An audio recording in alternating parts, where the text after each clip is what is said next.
台北故宫77年悬案未了，南博文物造假争议又起，两岸文博信任危机来袭。各位观众，今天咱们要聊的不只是一场普通的文物争议，更是一桩串联起两岸历史的离奇谜案。南京博物院仇英江南春失踪案，竟然和77年前蒋介石迁台文物的秘密有着千丝万缕的联系。大家好，我是阿潮，今天我们来吃一个关于离奇文物案的大瓜。故事得从两个关键时间点说起。1948年淮海战役期间，国民党军队在战场上节节败退，南京政府面临直接威胁。在此背景下，蒋介石一方面下令将中央银行部分黄金储备分批秘密运往台湾，总量约300至400万两，以备退守之需；另一方面，加紧实施故宫等机构精品文物的抢运计划。1948年12月底至1949年1月底，分3批使用钟鼎号、海护轮、昆仑舰等舰船，将故宫博物院南京库房精选的2972箱文物运往台湾基隆港。此举由蒋介石亲自指示。从当年12月到1949年1月，3批珍贵文物从南京启程运往台湾，其中就包括中央博物院，也就是南京博物院前身的800多箱精品。这些文物后来成了台北故宫的镇馆之宝，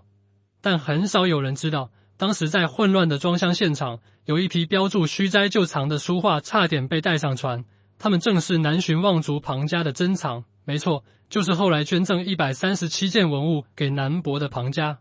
庞家当年到底有多厉害呢？民国大收藏家庞来成，绰号虚斋主人，江南收藏界传奇人物，江南收藏甲天下，虚斋收藏甲江南。作为南巡4项首富，不仅资助过孙中山革命，连蒋介石都要以叔辈之礼相待。1949年，庞虚斋家族在主人庞来成去世后，曾有机会携藏品迁往台湾或美国。庞来成儿子庞秉礼当时是孙立人秘书，都安排好军车了，已将书画装箱并安排军车运输，但家族最终决定留下藏品，主要出于对新政府文物保护政策的信任，以及相信公立博物馆能更好地保护和传承这些珍贵文物。1959年，庞来成的孙子庞增和秉承家族藏而不私、化私为公的传统理念，将137件套虚斋旧藏无偿捐赠给南京博物院，其中包括明代仇英的江南春图卷等珍贵书画。南京博物院当场出具了捐赠收据、清册以及相关证明文件，江苏省政府随后也为此颁发奖状以示表彰。本以为这是一段文化传承的佳话，没想到几十年后，剧情突然反转。2025年5月，消失已久的江南春突然现身北京拍卖会，估价高达8800万元，这才让庞家后人庞书令警觉起来。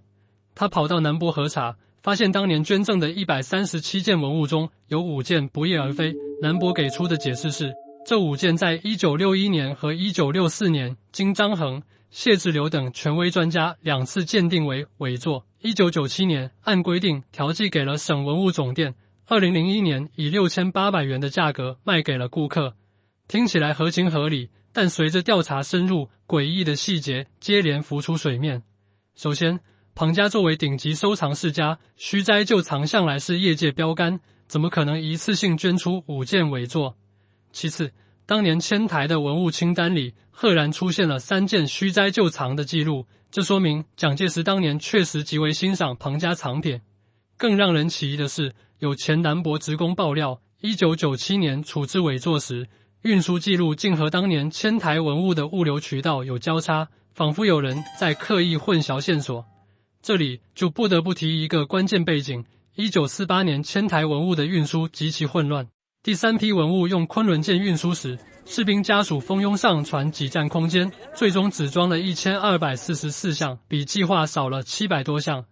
有学者推测，可能有部分文物在混乱中被私下截留，而庞家的藏品因为标注清晰，成了某些人的目标。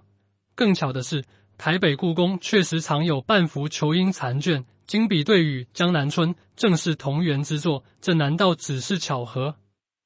现在最核心的争议早已超出了真伪和合规的范畴。南博认为，文物捐赠后，所有权已归国家，处置符合当时规定，但庞家后人质疑，即便鉴定为伪作，南博也该告知捐赠方，更不该在未核实的情况下低价处置。而随着国家文物局和江苏联合调查组的介入，越来越多人意识到，这可能不是单一的处置失误，而是牵扯到历史遗留问题的复杂迷局。当年没被运走的庞家文物，是否被人借鉴伪之名，通过灰色渠道流通？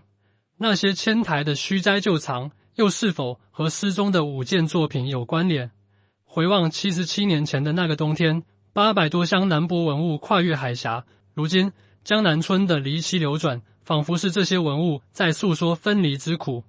庞家当年放弃迁台，选择相信国家，将毕生收藏无偿捐赠，这份信任不该被辜负。而蒋介石当年的文物迁运，虽然造成了文化遗产的分离，但也从侧面证明了这些文物的珍贵价值。目前案件还在审理中，拍卖市场上的江南春是否为庞家捐赠的真迹仍有待查证。但无论结果如何，这起事件都让我们震惊。文物不仅是历史的见证，更是文化血脉的流传。这些宝贝跨越海峡，分隔77年，本该是两岸共同的记忆。77年前的分离已成遗憾，如今我们更该守护好每一件文物，让它们不再因人为失误或私利算计而流离失所。期盼随着调查的深入，失踪的5件文物能全部找回，两岸故宫也能多办合展，让虚摘旧藏、求因名画这些宝贝再一次聚首给大家看，那才叫真文化自信。文物无言，但他们在提醒我们，中华文化是两岸的共同财富。你们怎么想？欢迎留言讨论，我们下次再见。